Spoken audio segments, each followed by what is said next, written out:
जितिया व्रत की कथा। नर्मदा नदी के पास कंचनबटी नाम का एक नगर था। वहाँ का राजा मलयकेतु था। नर्मदा नदी के पश्चिम दिशा में मरुभूमि थी जिसे बालूहटा कहा जाता था। वहाँ विशाल पाकड़ का पेड़ था, उस पर चील रहती थी और पेड़ के नीचे खोटर था जिसमें सियारिन रहती थी। चील और सियारिन दोनों में दोस्ती थी। एक बार दोनों ने मिलकर जितिया का व्रत करने का संकल्प किया। फिर दोनों ने भगवान जिमुतवाहन की पूजा के लिए निर्जला व्रत रखा और व्रत वाले दिन चील ही किसी उत्तम ब्राह्मण के मुख से कथा सुनाई और सियारिन को रात में भूख लग गई। उस दिन उस नगर के बड़े व्यापारी की मृत्यु हो गई थी। अब उसका दाह संस्कार उसी मरुस्थल पर किया जाना था। काली रात हुई और घनघोर घटा बरसने लगी। कभी बिजली कड़कती तो कभी बादल गरजते। तूफान आ गया था। सियारिन को जब बहुत भूख लगने लगी, बर्दाश्त नहीं हुई, तो मुर्दा देखकर वह खुद को रोक ना सकी और उसका व्रत टूट गया। पर चील ने संयम रखा और नियम और श्रद्धा से अगले दिन व्रत का पालन किया। फिर अगले जन्म में दोनों सहेलियों ने ब्राह्मण परिवार में पुत्री के रूप में जन्म लिया। उनके पिता का नाम भास्कर था। चील बड़ी बहन बनी और उसका नाम सीलवती रखा गया। सीलवती की शादी बुद्धिसेन के साथ हुई और सियारन छोटी बहन के रूप में जन्मी और उनका नाम कपूरावती रखा गया। उसकी शादी उस नगर के राजा मलयकेतु से हुई। अब कपूरावती कंचनवती नगर की रानी बन गई और भगवान जिमुतवाहन के आशीर्वाद से सीलवती के 7 बेटे हुए।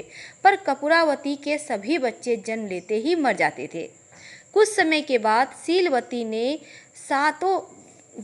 के जो 7 पुत्र थे वो बड़े हो गए। वे सभी राजा के दरबार में काम करने लगे। अब कपूरावती के मन में उन्हें देखकर ईर्ष्या की भावना आ गई। उसने राजा से कहकर सभी बेटों के सर काट दिए। उन्हें 7 नए बर्तन मंगवाकर उसमें रख दिए और लाल कपड़े से ढककर सीलवती के पास भिजवा दिया।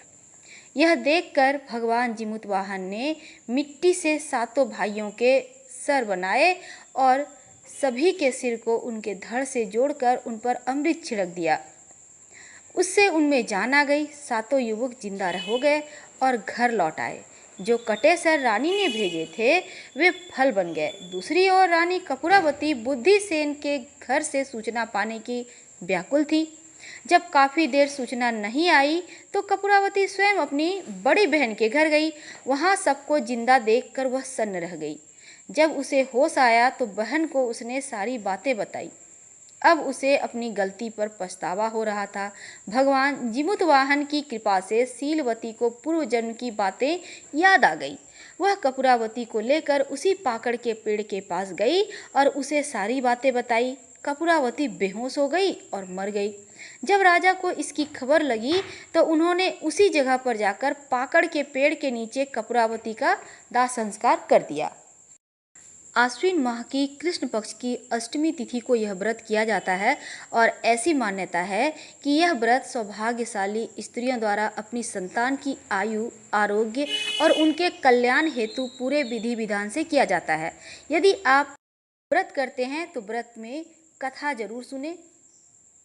और कथा में जिमुतवाहन भगवान की कथा आती है। एक समय की बात है जब गंधर्वों के राजकुमार थे जिसका नाम जिमुतवाहन था। कहते हैं कि वे बड़े उदार और परोपकारी थे। काफ़ी छोटी उम्र में ही इन्हें राज्य का सिंहासन प्राप्त हो गया था, लेकिन उन्हें वह मंजूर नहीं था। कहा जाता है कि जिमुतवाहन के पिता ने वृद्धावस्था में वानप्रस्थ आश्रम में जाते समय इनको राज सिंहासन पर बैठाया, किंतु उनका मन राजपाट में नहीं लगता था। इसलिए वे राज का भार अपने भाइयों पर छोड़कर स्वयं वन में पिता की सेवा करने चले गए और वहीं पर उनकी मलयवती नाम की राजकन्या से विवाह हो गया।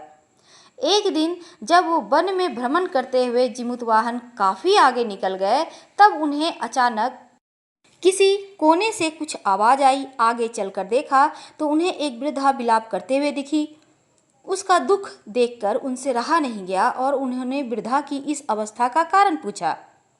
पूछने पर वृद्धा ने रोते हुए कहा, मैं नागवंश की स्त्री हूँ और मुझे एक ही पुत्र है, पक्षीराज गरुड़ के सामने नागों ने उन्हें प्रतिदिन भक्षण हेतु एक नाग सौंपने की प्रतिज्ञा की हुई है, जिसके अनुसार आज मेरे ही पुत्र शंखचूड़ की बलि देने का दिन है।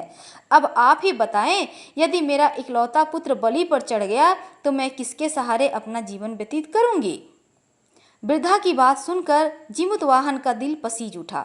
उन्होंने वृद्धा को आश्वस्त करते हुए कहा, हे माता, डरो मत, मैं तुम्हारे पुत्र के प्राणों की रक्षा करूंगा। आज उसके बजाय मैं स्वयं अपने आप को उसके लाल कपड़े में ढककर बद्धशिला पर लेटूंगा। अब इतना कहकर जीमूतवाहन ने शंखचूड़ के हाथ से लाल कपड़ा ले लिया और उसे लपेटकर गरुड़ को बलि देने की जो चुनी गई बद्धशिला थी वहां लेट गए। ठीक समय पर पक्षीराज गरुड़ भी वहां पहुंच गए। वे लाल कपड़े में ढके जीमूतवाहन को अपने पंजे में दबोचकर पहाड़ के शिखर पर ले जाकर बैठ गए। अपने चंगुल में गिरफ्तार प्राणी की आंखों में आंसू और मुंह में आह निकलता न देखकर गरुड़ जी को बड़ा आश्चर्य हुआ। ऐसा पहली बार हुआ था कि बलि पर चढ़ाया जाने वाला जीव बिना किसी कष्ट को महसूस किए हुए खुद को मौत के द्वार पर लाया है। पक्षीराज गरुड़ कुछ दुविधा में पड़ गए। फिर उन्होंने जीमूतवाहन से उसका परिचय पूछा। पूछने पर जीमूतवाहन ने उसे वृद्धा स्त्री से हुई अपनी सारी वार्तालाप को विस्तार से किया। पक्षीराज गरुड़ हैरान रह गए। उन्हें विश्वास नहीं हो रहा था कि किसी की मदद करने के लिए कोई इतनी बड़ी कुर्बानी कैसे दे सकता है। लेकिन कुछ देर बाद वे जीमूतवाहन की इस बहादुरी और दूसरे की प्राण की रक्षा करने में स्वयं का बलिदान देने की हिम्मत से बहुत प्रसन्न भी हुए। इसलिए प्रसन्न होकर उन्होंने जीमूतवाहन को जीवन दान दे दिया और भविष्य में नागों की बलि ना लेने का वरदान भी दे दिया। इस प्रकार जीमूतवाहन के साहस से नाग जाति की रक्षा हुई। केवल इतना ही नहीं, इस प्रयास से एक माँ के पुत्र की रक्षा हुई, उनके पुत्र को जीवन दान मिला। यही कारण है कि तभी से पुत्र की सुरक्षा हेतु जीमूतवाहन की पूजा की जाती है और महिलाएं पूर्ण विधि विधान से व्रत करती हैं। इसमें एक और प्रसंग आता है।